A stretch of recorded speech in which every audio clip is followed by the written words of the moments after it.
Well, think about all the money and resources that have gone into promoting electric vehicles. So all of your tax dollars, all of the advertising, all the bloviating from the White House, not to mention what of your tax money from the infrastructure bill and the Inflation Reduction Act went into promoting electric vehicles.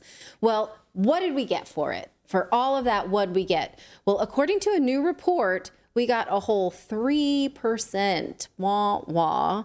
3%. Wow, that's a fast button. Way to go.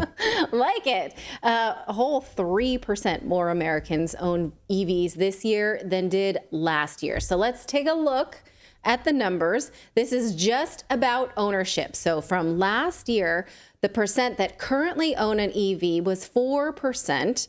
And this year we are up to 7%, you guys. Whoop-de-doo. Not only that, but look at how many people would not buy an electric vehicle. Last year, 41% said, nope, don't want that.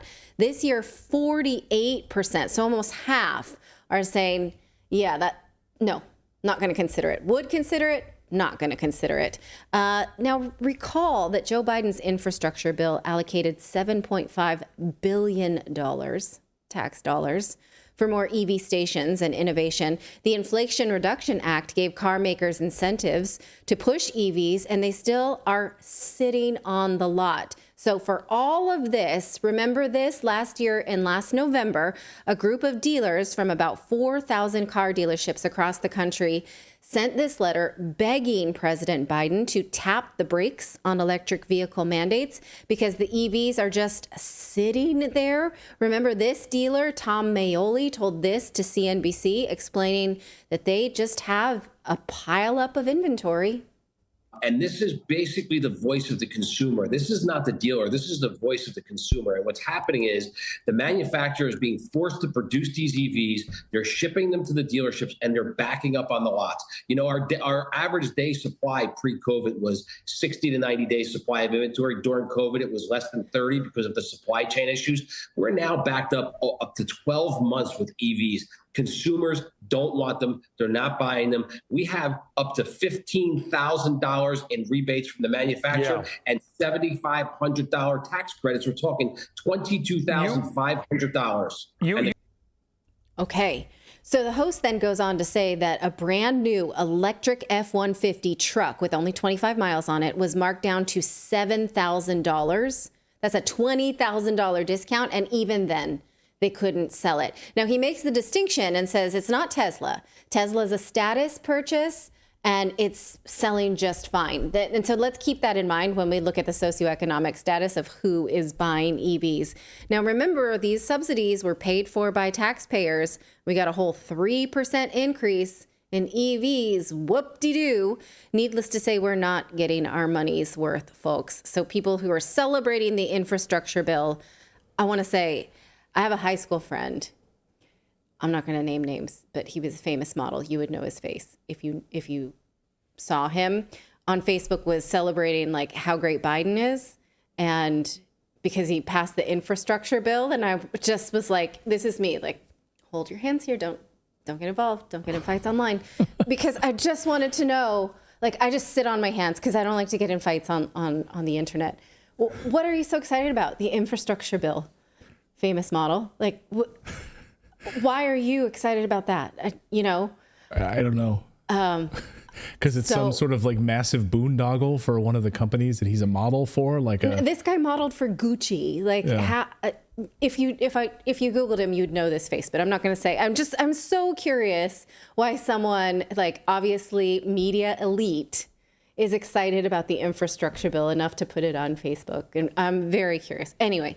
Okay. I'm not that excited about the infrastructure bill. Doesn't seem like we're really getting a bang for our buck, but let's look at the survey again. So who is buying electric vehicles? Now, recall the data showing that Teslas are doing just fine. So then you can see that mostly it's people who are in an upper income bracket.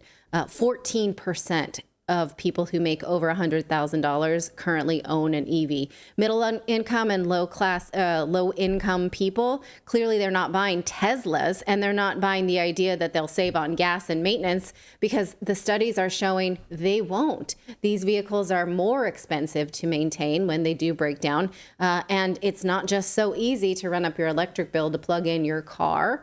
And charging can be expensive too, depending on where you live. Now, when you break it down by age group, it's mostly young people, but I'd say more evenly distributed for people 64 and older. So again, younger, wealthier Tesla drivers, not the average person. And most of this would not buy.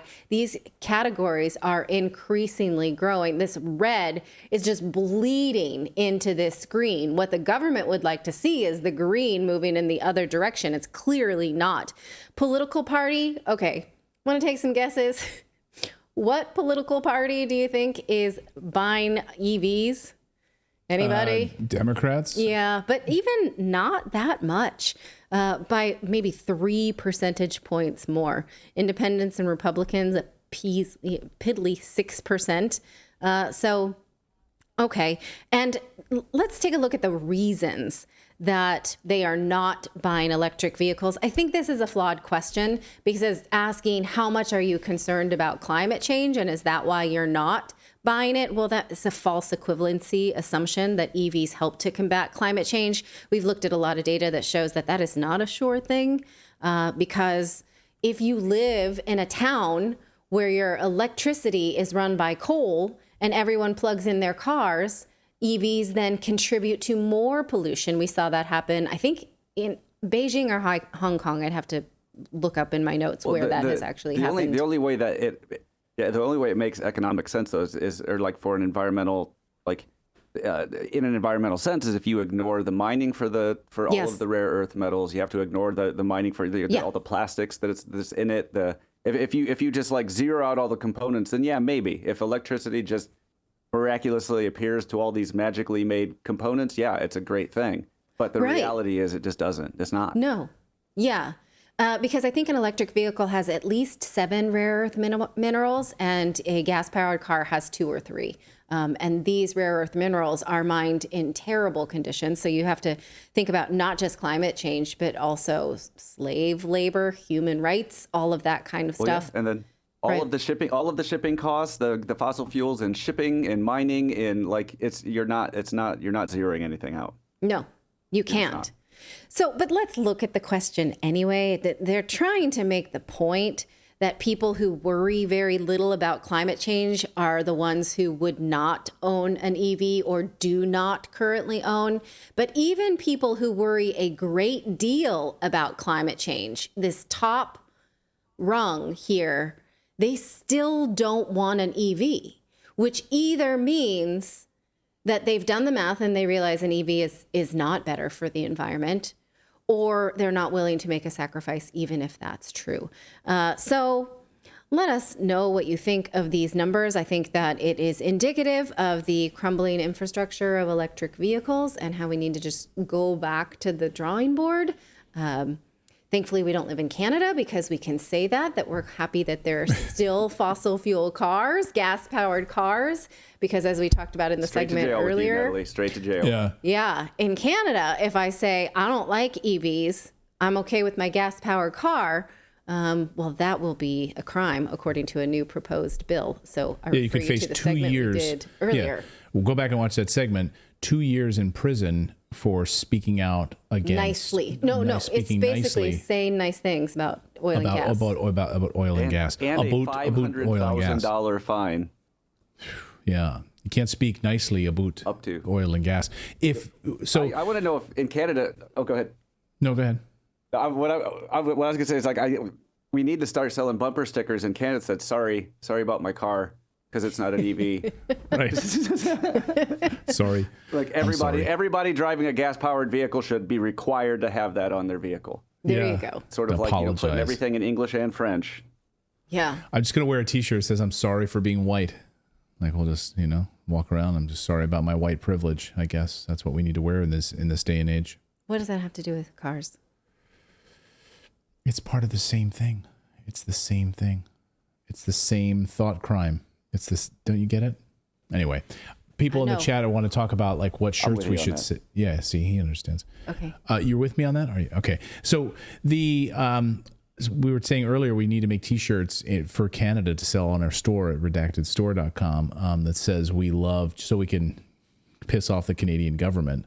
That says I love oil and gas. I don't like that though because it feels antagonistic without You context. don't like that. I love antagonizing people. You're like, don't do that. It's antagonistic. I don't want this tyrannical government telling people that they can't talk about oil and gas. You're like, don't be antagonistic against the Canadian government. I want to give the middle finger to the Canadian government. So let's make a shirt and everyone in Canada can walk around and wear it. I love that idea. I don't want to be all cancel culture and stuff, but in my opinion, if this is your take, that you're going to make it like illegal for people to enjoy the things that are perfectly legal and to talk about it, you deserve to be antagonized. Okay. Like, you're the type of person that like if I could punch a government in the face, I would punch somebody in the face for doing that, just for suggesting that should be. Perhaps that's the difference between men and women. Yes, I would punch the government in the face. Natalie's like, guys, don't antagonize them. So let's make a shirt. I feel very uncomfortable going through like a Costco wearing a shirt like that. I would love it. I'd be like, oh, we're going out in public today? I'm putting on my I love oil and gas T-shirt. You're like, honey, do you want to go to Costco with me today? Hold on. Let me go get my Can we get gas? F the Canadian government T-shirt. Can I wear that today? Because I'm going to be living awful close to Windsor, and I'll tell you what, I will create an international incident over this. Yes. Let's do it. I really hope you enjoyed watching this video. You know, YouTube thinks that you'll actually like this next video right here. It's personalized based on your own viewing habits. So if you watch the video, please leave a comment. Let us know what you think about it, and we will see you next time, everyone.